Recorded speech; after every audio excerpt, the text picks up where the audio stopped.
Euh, J'aimerais vous poser une question sur justement l'attitude des civils allemands. Est-ce que globalement elle était, comment dire, méfiante, mauvaise, Les sympathique? civils allemands, on avait très peu de contact Ah oui, avec eux. On avait le seul contact que l'on avait, c'était celui qu'on appelait le master, c'est-à-dire on a supposé que c'était un genre d'ingénieur et civil et qui était là évidemment pour le oui. travail, Mm. pour la.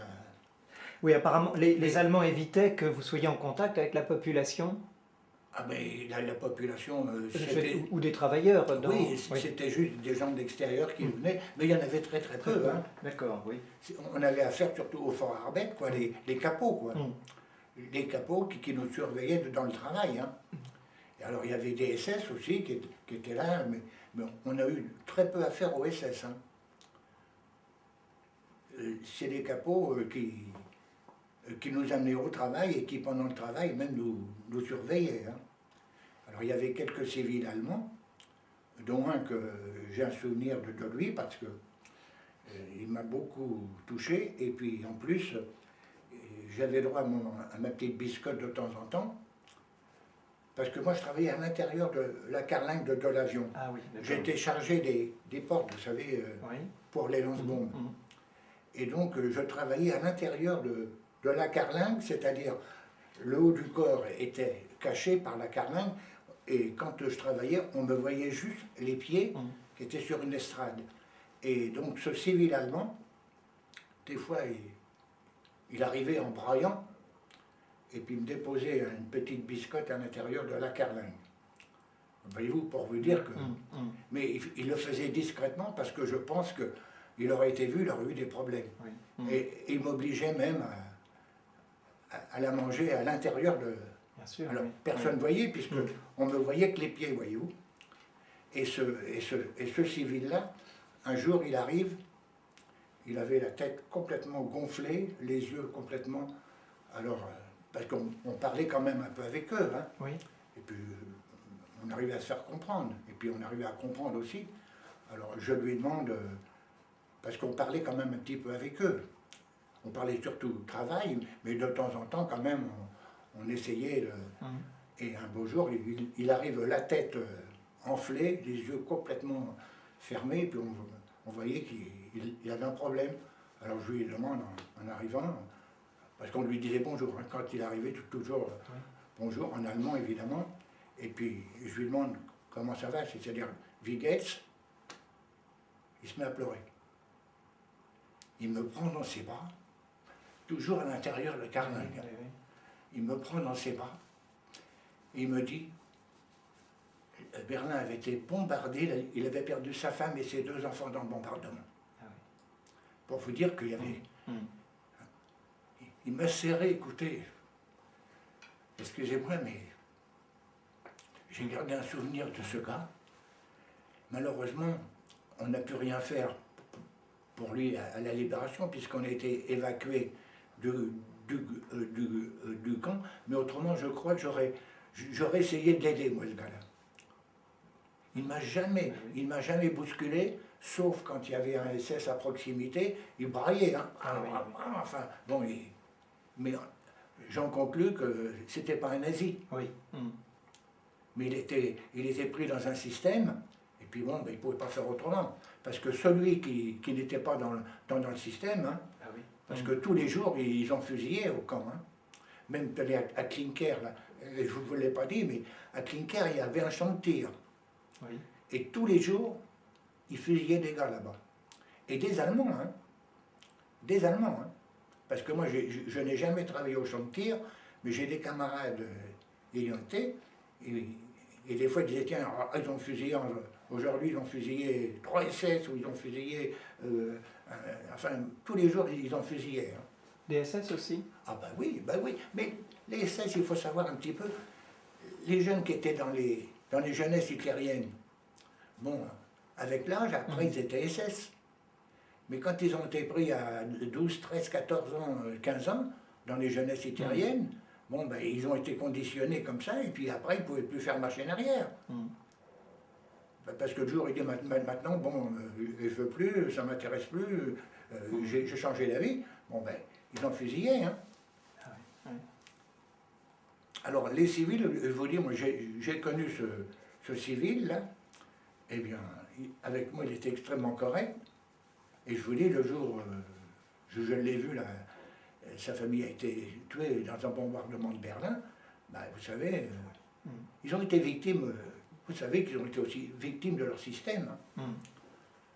Parce que ils étaient pris dans un système et puis je crois qu'ils ne pouvaient pas faire machine arrière. Hein.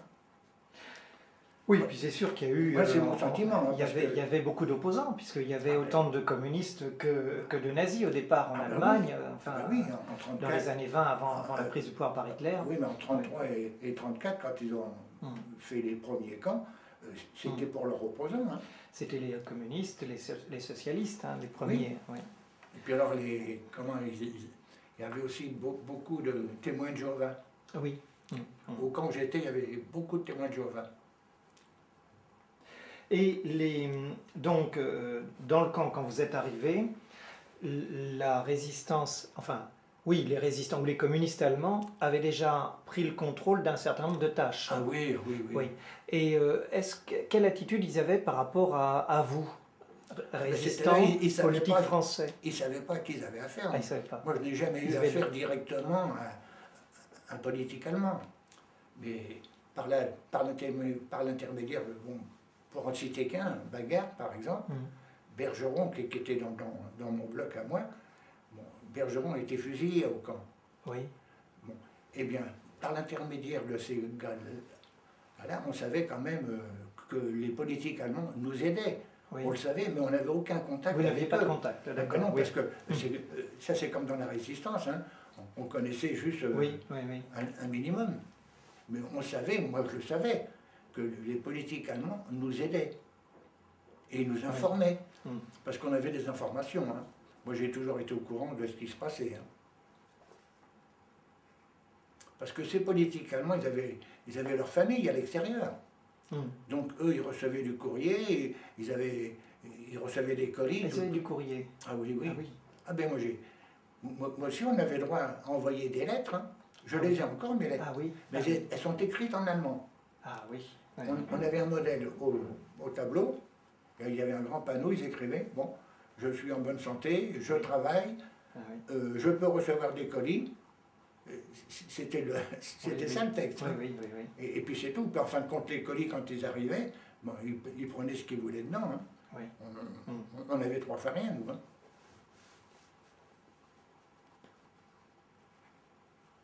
Oui, vous étiez obligé de recopier ce qu'on vous disait. Mais moi, je les faisais écrire par un Allemand. Toutes mes lettres, elles sont écrites par un Allemand. Et vous pouviez dire autre chose que ça? Ah non, quand même pas. Ah, oui, oui, c'était un signe de vie, c'est tout. Oui, c'est tout, oui. Et vous avez reçu des colis, quand même s'ils étaient... Je sais que mes parents m'en ont envoyé, mais les colis étaient pris à l'arrivée. Bon, ils étaient contrôlés par les SS déjà. Bon, les SS prenaient ce qu'ils intéressaient dedans. Le tabac, le chocolat, enfin des choses comme ça. Mais tout ce qui était de la farine, des pâtes ou autre, ça partait aux cuisines. Ah oui. Ça passait dans la collectivité. Et vous parliez tout à l'heure de la solidarité entre les détenus déportés. Dans le travail, dans le camp lui-même, ça se traduisait comment? C'était quand même assez structuré. Hein.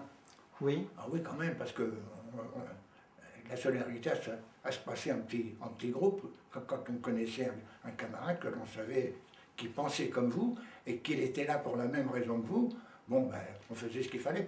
Par contre, il y avait quand même beaucoup de droits communs avec nous, même parmi les Français. Hein. Des gars qui avaient été ramassés dans une rafle ou bien qui avaient été pris pour marché noir ou autre, ils se retrouvaient des fois avec nous. Hein. Ils avaient le triangle rouge. Ah oui. Ah oui. Il y avait même, comment il s'appelait celui-là, un truand, là, qui a toujours... il avait, parce que je crois qu'il est mort maintenant.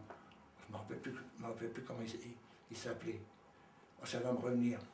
Il avait une boîte de nuit là, à Pigalle, là-haut. Il était avec nous. Et moi, je ne l'ai pas connu au camp. Mais je l'ai connu au retour. Parce que quand la FNDRP a été créée, il s'est présenté avec un gros chèque Ah oui. Il voulait appartenir à la Fédération des déportés. Alors bon, on ne l'a pas accepté puisque c'était vraiment un truand, mais il a quand même laissé le chèque quand même. Ah, quand même, ouais. Ça, je me rappelle parce que à l'époque j'étais un petit peu dans le truc là, et ça va me revenir le nom. Bon, enfin bon, éventuellement, si ça me revient. Et ça pouvait être donc, je ne sais pas moi, donner une partie de ce qu'on avait à un camarade. Mais on sentait bien, hein. On sentait quand même à qui on avait affaire. Hein. Parce que bon, la solidarité qui se passait entre politiques, elle se passait aussi entre droits communs. Hein. Ah oui. Oui. Alors vous savez, on sentait quand même à qui on avait affaire. Hein. D'ailleurs, il y a un type, vous le retrouverez sur Saxo, là. D'ailleurs, j'étais dans sa colonne en plus, qui s'appelle Roumi. Il a été fusillé à Versailles à son retour. Parce que c'était un indicateur là-bas, en Allemagne. Et il s'est mis au service des Allemands quand il est arrivé là-bas. Dans le travail, il améliorait les conditions de travail, des trucs, il modifiait des systèmes sur les avions, hein, parce qu'il était déjà un ingénieur aéronautique, je crois. Et sur Saxo, ils en parlent. Il a même dénoncé des Français là-bas. J'ai 2 camarades qui ont été fusillés au camp sur dénonciation de Roumi, s'appelle. Hein. Oui, oui. Vous le retrouverez sur Saxo, ils en parlent. Et quand on est rentré, quand on a fait l'évacuation du camp, on l'a retrouvé habillé en militaire français.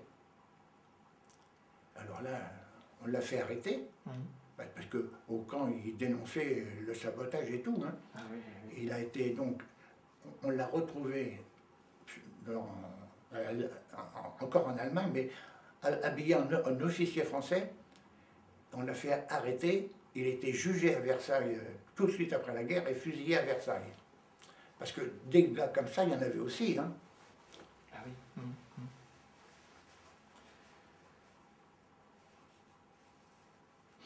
Et alors, là, à moins que vous vouliez parler d'autre chose sur le camp. Non, mais là où est-ce que... Bah là, on a parlé un petit peu de la solidarité dans le camp, des résistants, des contacts avec les Allemands. Qu'est-ce qui vous semblait le plus dur dans le camp? C'était les appels. Ah oui. On restait pendant des heures sur la place d'appel parce que tant que le compte n'était pas bon, on était par colonne de 100, hein, sous la surveillance d'un capot. Chaque capot devait présenter son groupe, qui correspondait à peu près à 100, et s'il en manquait un ou deux, on ne quittait pas la place d'appel tant que le compte n'était pas bon. Alors tous les groupes? Ou juste le groupe où il manquait quelqu'un? Ah non, tous les groupes. La totalité restait en place. Hein. Alors ça représentait quelques milliers même des fois, hein, parce que le camp était quand même important. Hein. Alors on restait pendant des fois 2 heures, des fois 3 heures. Moi je me rappelle que le jour de mon anniversaire, parce que je m'en souviens, parce que c'est un jour qui marque, il y avait soi-disant, il en manquait un, qui avait certainement dû s'évader. Ils l'ont retrouvé parce qu'ils nous l'ont présenté après sur ils nous l'ont fait défiler devant nous. Non, ou plutôt, c'est nous qui avons défilé devant lui, mais on est resté sur la place d'appel, je crois, jusqu'à minuit ou 1h du matin. Depuis le matin? Non, depuis le soir, l'appel du soir. Oui. L'appel du soir qui était vers 7h, je crois. Et jusqu'à 1h du matin, on est resté sur la place d'appel au garde à vous. Voilà. Parce qu'il nous en manquait un ou... Et tant que le compte n'était pas bon, on ne quittait pas la place d'appel. Et je me rappelle, c'était le jour de mon anniversaire.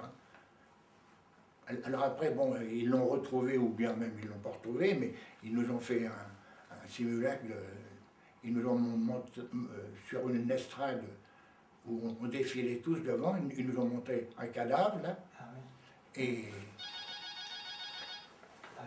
Je vais... Allez, je vous en prie. C'était pénible parce qu'il fallait rester au garde à vous, parce que les SS passaient dans les rangs.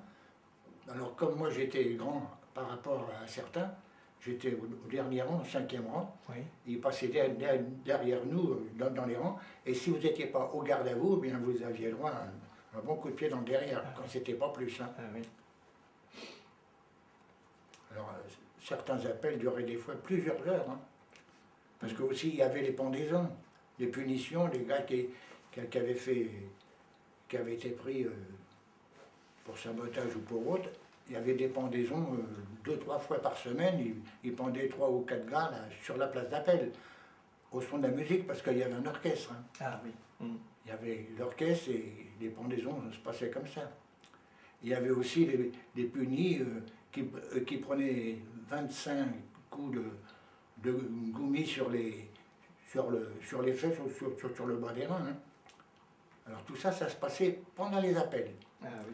Alors ça pouvait durer des fois plusieurs heures. Hein. Ah oui.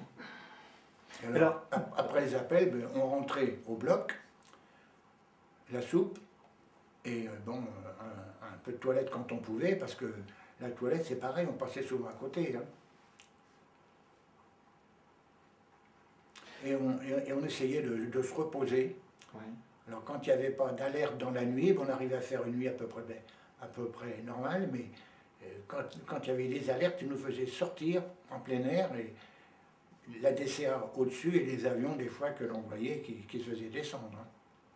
Parce qu'on était quand même à côté de Berlin. Ah oui, juste à côté, oui. Et alors, donc, entre la soupe et le coucher, vous aviez un petit peu de temps On pensait surtout à se reposer, Ah hein, oui, oui. parce qu'au savon, on était épuisé. Hein. Oui, Au début, bon, ben moi, j'étais solide au début, mais au bout d'1 an là-bas, moi j'étais comme les autres. Hein. Parce que moi, en France, en prison, je n'ai jamais souffert. Hein. Mais au bout d'1 an, bon, ben, je commençais à être comme tout le monde. Hein. Et encore, je vous dis, moi j'ai bénéficié d'une solidarité, et tout le monde n'en bénéficiait pas. Hein. Ah oui. Et alors, vous disiez tout à l'heure que il y avait de temps en temps des évasions. Oui. Mais bon, ça semble impossible. Non, c'était des commandos d'extérieur. Ah oui. Parce qu'il y avait des commandos qui sortaient du camp. Moi, chez unquel on ne pouvait pas s'évader. Parce que l'usine était entourée de barbelés. Elle était à l'extérieur du camp, mais quand même entourée de barbelés. Oui. Donc l'usine était en somme à l'intérieur du camp. Mais donc, bon, moi ça me semble assez invraisemblable une évasion, parce que vous étiez en sabot, Oui. avec la tenue rayée. Oui, ben, il y a eu quand même des évasions, mais très très peu. Hein. Oui. D'ailleurs, il les reprenait à chaque fois. Hein. Il n'y en a pas eu de réussi à votre connaissance? À ma connaissance, non. Ouais. Ou alors il aurait fallu avoir des contacts avec quelqu'un à l'extérieur qui pouvait donner des vêtements. Oui, peut-être, mais moi je n'ai jamais eu connaissance de camarades, enfin, que je connaissais plus ou moins. Oui. J'ai jamais entendu parler qu'il avait réussi à s'évader. Mais des tentatives, il y en a eu quand Ah même. ben oui, souvent. Hein. Ouais. C'était les commandos de l'extérieur, vous comprenez. Ils sortaient du camp, mais encadrés par les SS, évidemment, et puis les capots. Parce que les capots, ils en faisaient des fois plus que les SS. Hein. Oui. Et les capots, pour la plupart, c'était des Verts. Hein. Oui. Droit commun, quoi. Et malheureusement, je ne devrais pas encore dire ça, mais des Polonais. Hein. Ah oui. Oui, ben, on m'a dit bien souvent, non, il ne faut pas le dire, mais pourtant c'est malheureusement vrai. Hein. Les Polonais, ils n'aimaient pas du tout les Français. Hein. À cause de quoi? Du début de la guerre? Oui, parce qu'on les a laissés tomber, en fin de compte. Non, mais c'est vrai. Oui, c'est vrai, oui. Oui, mais j'ai entendu des témoignages déjà là-dessus, les Polonais ou les Tchèques même, au début. Ah non, moi, la part des... J'ai lu quelque chose où... Mais l'attitude des Tchèques avait vite changé, mais au départ, elle était hostile. Et même à Ravensbrück, c'était des capots polonaises. Oui. Ben, il paraît qu'elles étaient infectes avec les femmes. Ah oui. Pire que les hommes encore. Et vous pensez que c'est à cause de ça? À cause du fait que la France n'est pas intervenue au début Je ne sais pas. Et puis bon, les Polonais sont très chrétiens. Hein. Oui. Que nous, les politiques, ils savaient que pour la plupart, on était un peu athées. Hein. Et ça aussi, c'est important. Écoutez, moi... Enfin, polonais comme français, vous étiez des victimes des Allemands. Ah oui, mais ils ont un tempérament autre que nous. Ah ouais. Par contre, au camp, on n'en a pas parlé, mais il y avait des chrétiens. Hein. Oui. Moi, j'ai vu des camarades, le soir, quand on se couchait, par exemple, au pied de leur lit, enfin, leur lit, si on peut appeler ça un lit, enfin, les lits superposés, là, ils faisaient leur prière, par contre, voyez-vous. Bon, par contre, à table, quand on touchait notre biscotte, parce que la tranche de pain, ça représentait la valeur d'une biscotte à peu près, en épaisseur et en grandeur, ben, leur pain, ils faisaient leur signe de croix avant que... Moi, je n'ai jamais rien fait de ça. Déjà parce que... Et pourtant, j'étais... Moi, je suis protestant par le baptême. Hein. J'ai fait ma communion, protestante et tout, mais j'ai vite abandonné. Oui, bah oui, ça c'est... Oui. Parce que moi, je croyais plus en rien. Même là-bas, je n'ai jamais fait une prière, j'ai jamais fait un signe de croix, je n'ai jamais fait appel à personne. Parce que ça aussi, c'est... Oui, mais la foi peut aider à supporter... Ah, mais je n'avais rien contre. Mais moi, c'est pas la foi qui m'a aidé. Oui, oui. J'avais une foi, mais c'était pas la une autre. Ah, oui. Je croyais en autre chose, voyez-vous. Ouais. Et donc, vous me disiez l'autre jour qu'au camp, puisque c'était la base des SS, hein, oui. Le village, oui. Le village, là, vous aviez eu l'occasion de voir Himmler à plusieurs reprises. Himmler. Ah, Himmler, ah oui, oui, oui. Ah, ben oui, parce qu'il était chef de... Oui. Il supervisait tous les camps. Hein. Il supervisait tous les camps, puisque...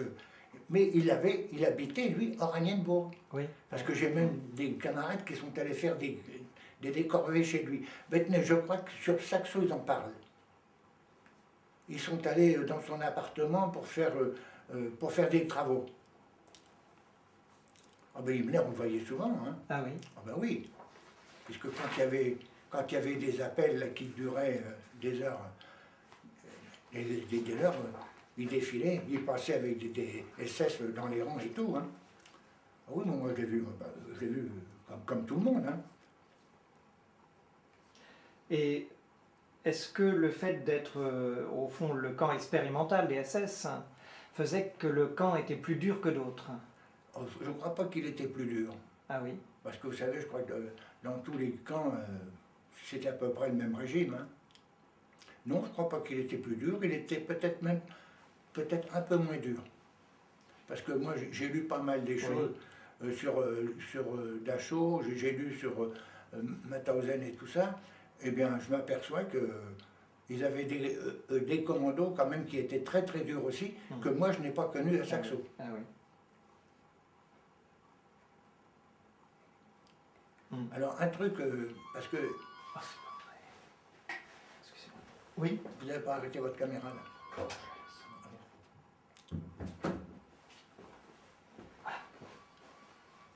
La semaine prochaine, on a notre repas là, de Saxo, rue Petit, là, vous savez, dans le c'est dans le 20e. C'est pas loin, il me semble, oui. J'étais en train de chercher, oui. Rue Petit. Eh bien, on fait notre repas tous les ans. Alors évidemment, d'une année à l'autre, ça diminue. Hein. Et cette année, je vais en parler, parce qu'on a eu la visite de Hitler, avec tout son état-major autour de lui, Hitler, Göring, et puis Goebbels et tout ça. Il est passé visiter l'usine de Saxo, enfin de Hinkel, je veux dire. Et ça, on n'en a jamais parlé. Alors, je vais en parler là, la semaine prochaine, comme on a le repas, là, je vais dire, écoutez, je ne sais pas si vous vous souvenez, bon, il n'est peut-être pas passé partout, mais je sais qu'au Hall 8, où j'étais moi, ils sont passés. Voilà, j'étais assez loin, mais on a vu un groupe, au moins une vingtaine, peut-être 25 SS, là, qui sont arrivés tous, et il y avait Hitler, Göring et Himmler, évidemment, en tête, pour... Et ça, on n'en a jamais parlé. Alors moi je vais en parler la semaine prochaine. Oui. Oui, donc, bon, Himmler, on connaît le personnage, on dit parfois qu'Hitler était un peu extérieur, Oui. donc il voyait la réalité des camps, puisqu'il Ah, mais c'est pas, est venu. c'est pas le camp, c'est l'usine qui C'est est dans visitée. l'usine, oui. Ouais. Parce Enfin, que- on voyait sans doute aussi l'état physique des détenus. Parce que mais ils nous ont pas fait, ils nous ont pas regroupés. Chacun était à son travail. Hein. Ils ne voyaient pas grand-chose. Hein. Puis, de toute façon, on voit ce qu'on veut voir. Oui, d'accord. Oui, bon, ils l'ignoraient pas quand même. Hein. Non, Ils l'ignoraient pas. je pense pas, non. Bien. Et lorsque la victoire finalement dans la guerre a changé de camp, quand les Allemands ont fini par à comprendre que la guerre n'était peut-être pas une guerre gagnée pour eux, est-ce que leur attitude a changé? C'est-à-dire qu'elle a changé juste à la fin, dans les dernières 3 semaines. Alors là, Inkel a été, on a été aussi bombardé en 1944. Hein. Je crois que c'est... non, je ne me rappelle plus. Ou en février 1945, je veux dire. On a été... Le camp Je retrouverai. de Inkel a été bombardé. Et je suis retourné à Klinker. Parce que Klinker avait été restauré. Après le bombardement, ils ont refait des... Et j'ai retravaillé à Klinker pendant 2 ou 3 mois. Toujours pour la même chose, les briques? Ah non, Non. non, là, dans des ateliers, je ne me rappelle plus ce que je faisais, mais enfin, c'était un peu comme chez Inkel, quoi, à peu près le même boulot. Et alors là, on faisait encore l'aller-retour tous les jours. Hein. Toujours par le même système, sur des wagons à ciel ouvert, jusqu'au moment où on a été rebombardé à nouveau, et je suis revenu à Inkel, juste 3 semaines avant qu'ils fassent l'évacuation. Je suis revenu donc à Inkel, ça doit être vers le... peut-être février-mars, je ne me souviens plus. Les dates, je rechercherai, je les trouverai peut-être. Et donc je suis revenu à Inkel, et c'est là qu'un beau jour, on nous a évacués. Un beau matin, rassemblement, on est parti sur les routes. On savait que les Russes étaient à proximité de Berlin, hein, parce qu'on était informés. Hein. Ah oui. On le savait justement par la résistance intérieure du camp. On savait que les Russes approchaient. Alors un beau matin, on se lève normalement, et hop, rassemblement, et au lieu d'aller au travail comme d'habitude, ils nous ont lâchés sur les routes. Alors par colonne de sang, encadrés par les SS. Alors il fallait marcher, hein, marche ou crève, et puis si vous ne suiviez pas, une balle dans la nuque et on vous laissait là. Hein. Et vous avez été évacué dans quelle direction? Vers l'ouest, je suppose? Ah, oui, vers l'ouest, oui. Mm. D'ailleurs, j'ai tout le parcours, là, mais je vous le donnerai si ça vous intéresse, en direction de la France, quoi. Oui, mais il y avait d'autres camps Ah ben moi, j'ai toujours été, et je suis toujours resté avec... oui, mais avec... ils vous évacuaient dans l'optique de vous amener sur un autre camp ou Ah, non, non, les Russes, alors nous, on avait, au-dessus de nous, il y avait les canons et tout ça, qui nous passaient au-dessus de la tête, parce que d'un côté, il y avait les Américains, et derrière nous, il y avait les Russes. Hein. Alors, les Allemands, ce qu'ils cherchaient, c'était aller vers les Américains. Alors, ils nous entraînaient avec eux, et en même temps, pour se protéger eux, on marchait, on a fait 200 km en... Ah oui. 200 quelques kilomètres en... Oui, parce que le bruit avait couru que Himmler voulait que tous les prisonniers soient exterminés. Oui. Oui, mais ils ont été pris de court, grâce à la résistance allemande à l'intérieur du camp. Ah oui.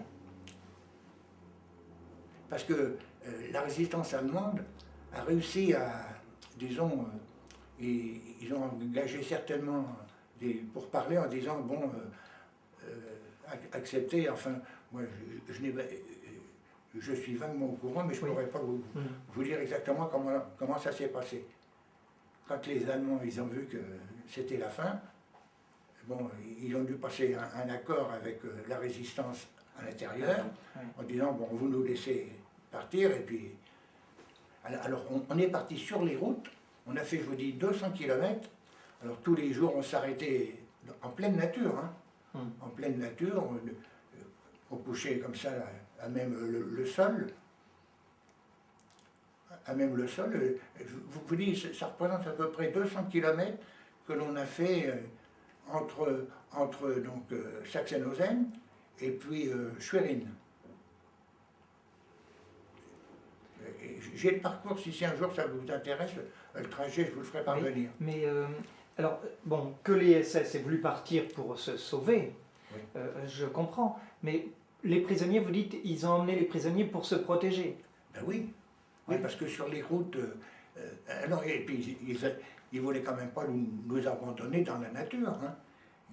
Ils cherchaient justement à nous conserver, et puis en même temps, eux, se débinaient aussi. Hein. Oui. Ils préféraient passer côté américain plutôt que d'être faits prisonniers par les Russes. Hein. Jusqu'au jour où ils ont vu que c'était la fin, ils nous ont abandonnés sur la route, et puis on était encadrés par... disons la réserve, vous savez, les réservistes. Oui. Ils avaient des réservistes, des Allemands qui avaient 50 ans et plus. C'est eux qui nous ont encadrés après pour marcher sur les routes. Alors sur la route, on n'avait aucun ravitaillement. Hein. On se nourrissait comme on pouvait. Des fois on traversait des villages et des Allemands quand même arrivaient à nous balancer une pomme de terre ou un truc comme ça, un morceau de pain.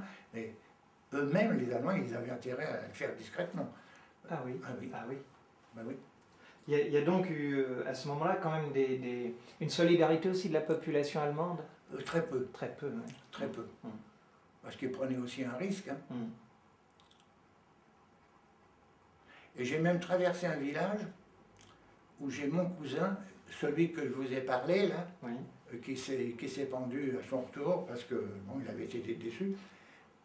On a traversé son village, et bon, il m'a pas reconnu, moi je l'aurais vu, peut-être que je l'aurais reconnu, mais il m'a dit dans mon village, tous les jours, pendant au moins 2 semaines, tous les jours il y avait des colonnes de déportés qui sont passées, donc si ça se trouve, je suis passé dans son village. Oui. Oui, alors donc, votre libération, c'était... Ma libération, quand j'étais complètement épuisé, hein, vous savez, on se traînait tous les jours, on laissait des camarades en route, hein, parce qu'ils ne pouvaient plus marcher. Et puis, alors comme les réservistes allemands, ils nous laissaient, parce qu'eux aussi, ils en avaient plein leurs bottes. Hein. Et alors, un jour, je ne me rappelle plus comment ça s'est passé exactement, je me suis laissé tomber dans le fossé. Ça aurait été un SS, j'avais le droit au coup de la...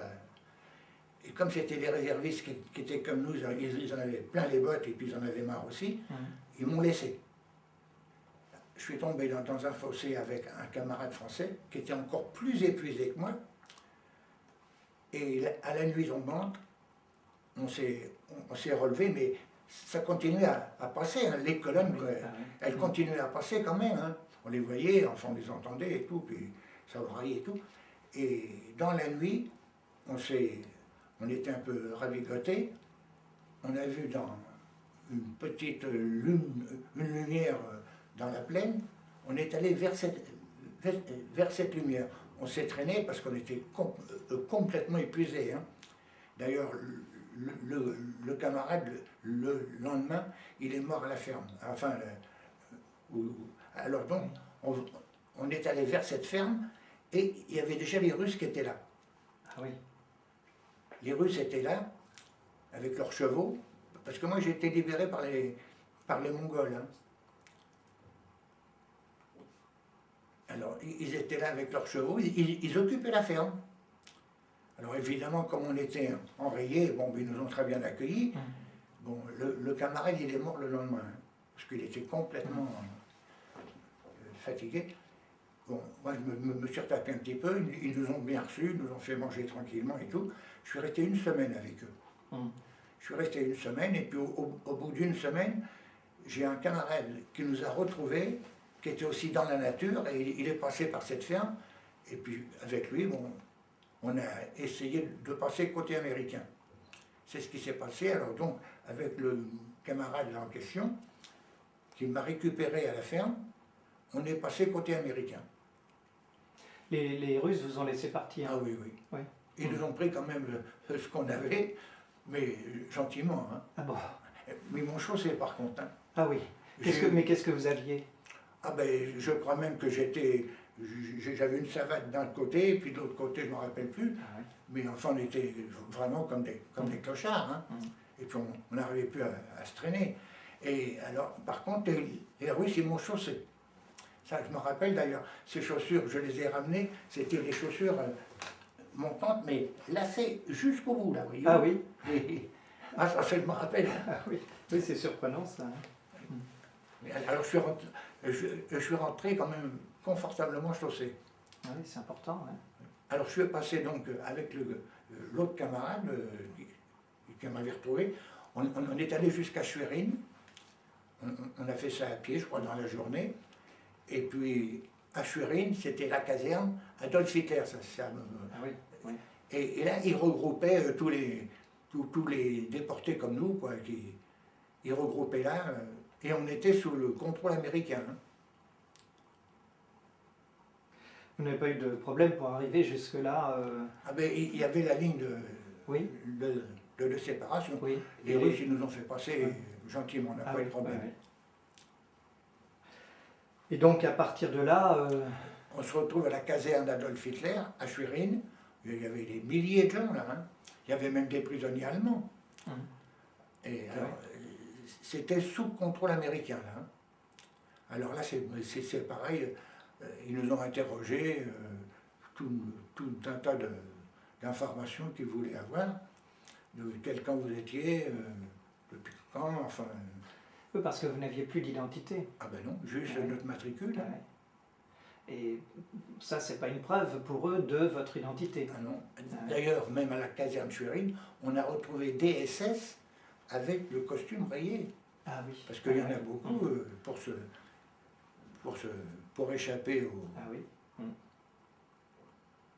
Alors, moi, je me rappelle qu'à la caserne, là, c'était dans une saleté repoussante parce qu'on avait tous la dysenterie et tout. Hein. Alors, on se soulageait où on pouvait parce que, eh bien, les Américains nous ont pris, nous, pour nettoyer jusqu'au jour où il y a un camarade qui était avec nous, Roger Guérin d'ailleurs, qui est sur la photo là, et qui était encore à peu près en bonne santé, lui, qui est intervenu auprès des Américains, là, en disant, vous avez pas honte de nous faire nettoyer, nous. Vous avez des prisonniers de guerre allemands ici. Alors on a réussi quand même à faire nettoyer par les prisonniers allemands. Mais autrement, les Américains, vous voulez nous faire nettoyer, nous. On n'avait même pas la force de... Ah non, moi j'ai un très mauvais souvenir des Américains. Alors un jour c'est pareil, au bout de... On est resté presque un peu plus de 2 semaines à Schwerin. Un beau jour, branle-bas de combat, un matin, rassemblement, vous êtes rapatriés. Alors on nous fait monter dans des camions américains. Je me rappelle, c'était des Noirs américains. Ils nous faisaient monter presque dans des camions qui étaient hauts comme ça, pas d'escabeau, rien du tout, presque à coups de pied dans le cul. Ah bon? Ah non, mais ça aussi, ça, oui. on n'en parle pas, parce qu'évidemment, j'ai voulu en parler un jour, on m'a dit, ben non, il ne faut pas le dire, ça. Bah si, il faut le dire, écoutez. Ah oui, mais non, mais il y a beaucoup de choses encore comme ça.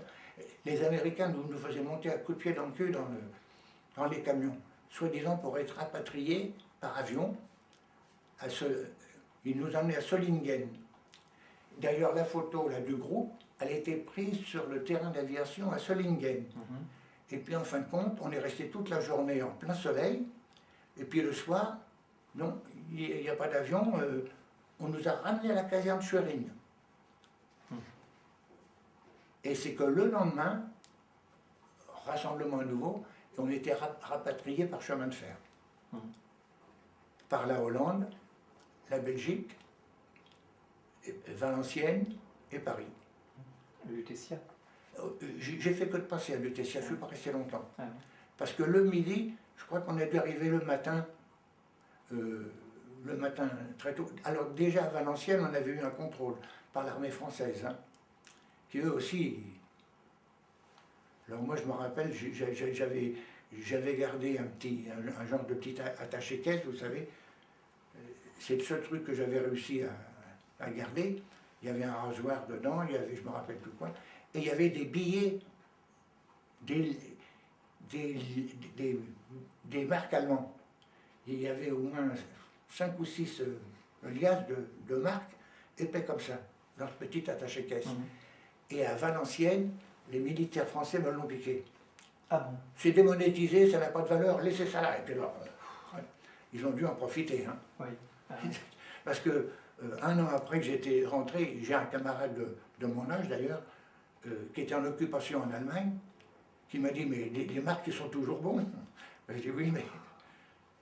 Alors, j'ai été dévalisé par les Américains, et puis les Français en arrivant. Ah oui, alors donc, je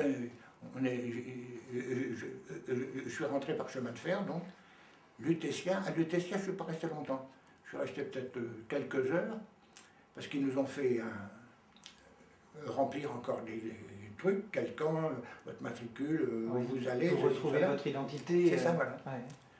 Et après, alors, je me rappelle, ça c'était le matin à Lutetia, parce qu'on a dû arriver très tôt le matin.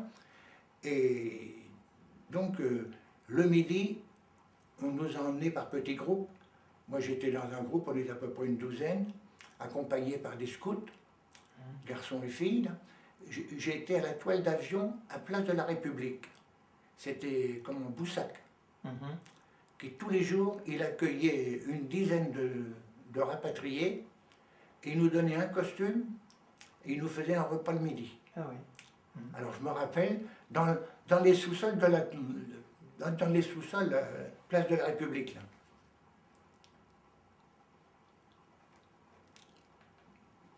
Et donc, vous n'avez pas eu de problème pour faire reconnaître votre identité? Ben, vous savez, mon identité, c'est celle que je leur ai communiquée. Hein. Ah oui. Et ça s'est accepté sans difficulté. Ben oui. Alors, quand même, ils m'avaient demandé l'adresse de mes parents. Oui. Et donc, alors, après Boussac, là, toujours ces scouts-là, ils nous emmenaient à la gare de Montparnasse, parce que Saint-Lazare avait été rasé, je crois. On ne pouvait pas prendre le train à Saint-Lazare, parce que moi, je repartais en Normandie, hein, Oui. comme mes parents étaient en Normandie. Mais je suis reparti par Montparnasse, et les scouts nous ont... Et entre-temps, mes parents avaient reçu un télégramme de, je ne sais pas, enfin de la Croix-Rouge. Pour annoncer... Oui, je ne sais pas si c'était de Lutetia ou bien de Valenciennes. Le télégramme, je l'ai vu quand je suis rentré. Rentrée éminente. Et alors donc, j'ai pris le train Gare du Nord avec un camarade qui allait à Caen, puisque c'était la ligne Paris-Cherbourg. Et j'arrive à la gare de Beaumont-le-Roger. Je vois sur le quai de la gare, là, il y avait tout plein de monde, là, avec les pompiers, avec les pompiers qui faisaient le... Et donc, le copain du tu te rends compte? Ah, il s'emmerde pas, parce que je me rappelle, il parlait un peu comme ça. Un copain de Caen, il était de Caen, lui. Ah, mais il s'emmerde pas, tu te rends compte? On arrive, regarde ça, ça fait déjà la foire ici. Et en fin de compte, c'était pour m'accueillir. Oui, c'est extraordinaire, c'est vrai. Oui. Alors, je suis remonté, alors il y avait 5 km entre la gare et mes parents, et je suis reparti dans une petite voiture avec un poney. On était venu me chercher, parce qu'à l'époque, les voitures, tout ça... Oui, il n'y avait pas beaucoup de voitures, oui. Bon, il y en avait, mais enfin... Alors c'est un voisin de mes parents qui m'a remonté dans la carriole chez moi. Ah oui. Et là, donc après, bon, le retour, après les péripéties du retour, là, ça se règle normalement, disons, vous êtes accueilli comme un héros. Tout juste. Ah oui. Alors, par contre, je voulais vous dire aussi, comme mes parents avaient reçu un télégramme, d'ailleurs, je l'ai vu ce télégramme et je n'ai pas pu le récupérer. Mes sœurs, parce qu'il y avait un petit...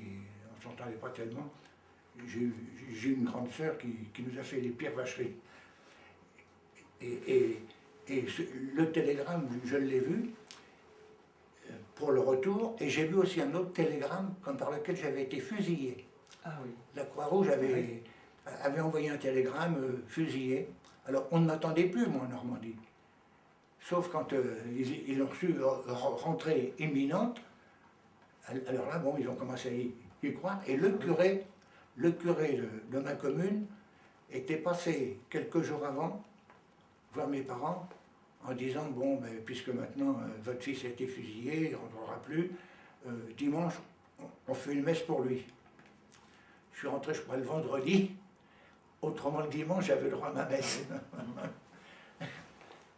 Parce que j'étais protestant, mais à la campagne, je me rappelle, le curé, qui était évidemment catholique, l'instituteur, venait faire la partie de domino chez mes parents. Ah oui, bah oui, si c'était un café. Oui, oui. Et à l'époque... Ensemble.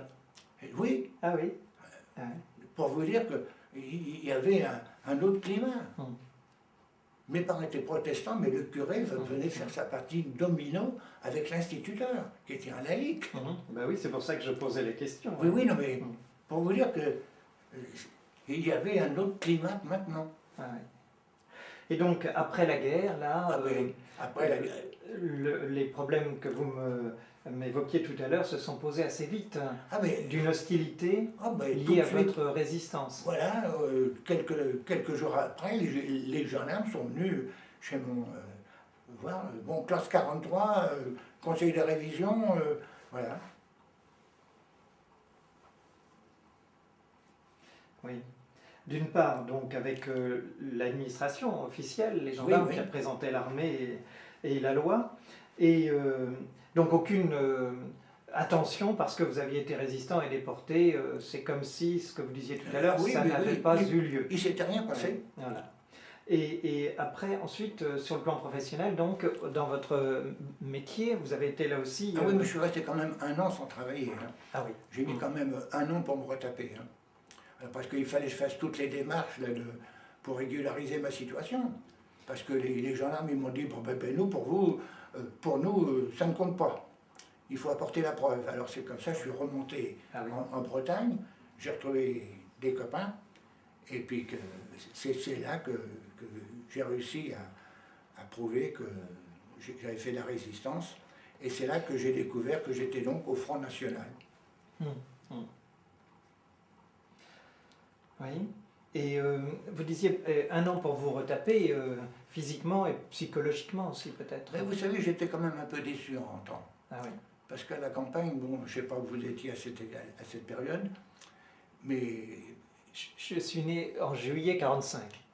Oh ben, en effet, oui, effectivement. Bon, ben, en juillet 45, vous m'excuserez, mais dans les campagnes, il y en a beaucoup qui avaient fait du marché noir, qui avaient plus ou moins magouillé.